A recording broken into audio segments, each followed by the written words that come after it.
The person who is trustworthy in small matters is also trustworthy in great ones.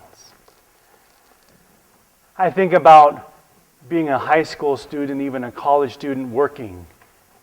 I'm from Jerome, Idaho, the Southlands. We have lots of dairies down there.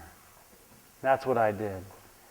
And in the summers, coming home from seminary, I would be hired out and I would do these jobs, mainly all kinds of odd jobs, but I remember doing a lot of painting and treating fences. We have lots of big fences to hold all those cows. And a lot of the fences along the front rows are wood fences. And so they'd hire me to treat these fences. And they would take and make a mixture of diesel fuel and the recycled oil from their tractors. You mix it together and you paint it, and it works like a sealant on wood. And that was my job. Go into the barn, mix it up, here's your brush, get out there and go. And I had like 1,000 miles of fence. And I can remember getting to almost to the very end. And it's a hot summer day, I've been working forever. And I get down, and as I get towards the end, I've gone back and forth, mixing buckets and coming back, walking back and forth, that I know exactly how long that bucket is going to stretch. I know how much fence I can do, and as I get to the end, I have one small section of fence left, and I know, looking at my bucket, that I do not have enough of the oil mixture to do that. So I say to myself, do I want to walk all the way back in now, since I'm at the end of the day, mix it, come all the way back out, or can I just stretch this out on that last section? It'll look kind of bad, but will they really notice? The one who's trustworthy in small matters is also trustworthy in great ones. You want to know what I did? I'm not going to tell you. Actually, I can remember the words of my dad pounding in my head. You're a Vogel. We're hard workers. We do things right. Okay. I can think about also a moment, lots of moments actually. Our family, we were the janitors for our church and parish hall. So we did that all the time. And we had this big gym floor and had to mop the gym. And there was a little table in the corner, like, they put drinks on and things. And so when it's my turn to mop, did I actually move the table and mop under it, or do I just mop around it? Especially when mom's not looking. The one who is trustworthy in very small matters is also trustworthy in great ones, Jesus says. Jesus is giving a lesson to his disciples. He's talking to them. These are the people who he is going to turn over all of his authority to. He's going to give them the keys of the kingdom. He's at Jerusalem. He's about to go to Calvary, and he's going to turn over the kingdom, and he wants these men to be good and faithful servants. Can you and I be trusted in the small things? When nobody's looking, am I trustworthy in the small things? An example for students. I don't know if you ever did this. The professor tells you have a 5-page paper due on Monday. And of course, there's a football game on the weekend, so you stay up a little late and all kinds of things. So Sunday, you're typing like mad. And you type until you have nothing left to type, and you have 4 pages and change, and you can't get to 5. And you sure don't want to have to go read another article to get more information. So I figure if I just adjust the font, and maybe bring the margins in, because the professors surely would have no idea we're doing that.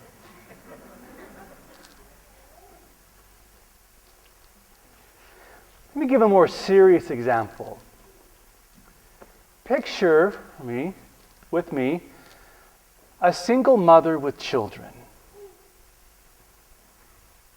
We are told that culturally, the most impoverished subgroup in our country are single women with children. So the single woman with children, she's trying to go to school, she's working, she's trying to raise her kids. She has a frantic, tough life, pinching pennies. She has a cell phone. Most of us have cell phones, all of us, right? And probably like you, to save time, she pays her cell phone bill automatically every month. She does auto bill pay. You ever do that? It's just nice. You don't have to worry about it. It's just paid every month. Saves her the time and the effort. But sometimes what happens, I don't know if this has ever happened to you, that an extra charge just appears on your cell phone bill. Has it ever happened to you? Or your phone bill, just this charge appears there? Well, she's a busy woman and she's trusting the bill pay system, and this extra charge just ends up on her cell phone. $19. But because she doesn't have time to look on it, she trusts that, she doesn't realize it's there. And because she's so strapped at the end of the month, she overdraws her checking account. Now she has a $35 fee for overdrawing her checking account. So she's now out $50 for that month. And now she cannot afford what she needs for her children. This is what Amos is talking about in the first reading. Now, what if that cell phone company, I don't know, it's happened to me several times, and I call them up and I go through the 25 minutes rigmarole, and they remove it from my bill. And maybe it was an accident. Maybe it's an accidental thing that ends up on my bill. But what if it's not?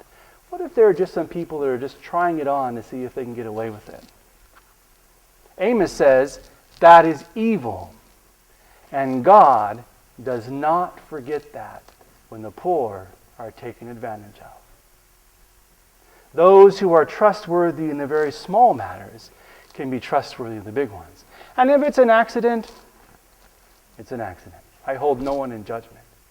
And even Jesus says, right?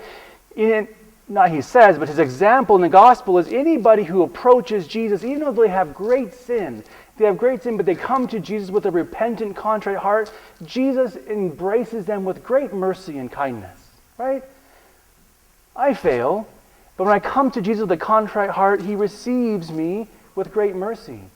But in Scripture, when someone came to Jesus with an unrepentant heart, an uncontrite heart, they will encounter Christ the just judge.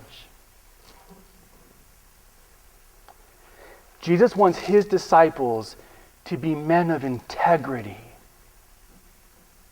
That word integrity comes from the word integrated. All things are there. Like holiness comes from kind of that word. You're whole and entire. You're all together. You're not missing something. He wants his disciples to be men of great integrity and holiness. To be trustworthy even in the small things when nobody's looking.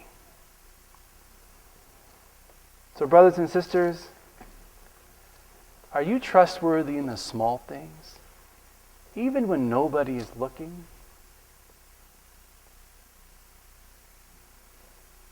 Let's try.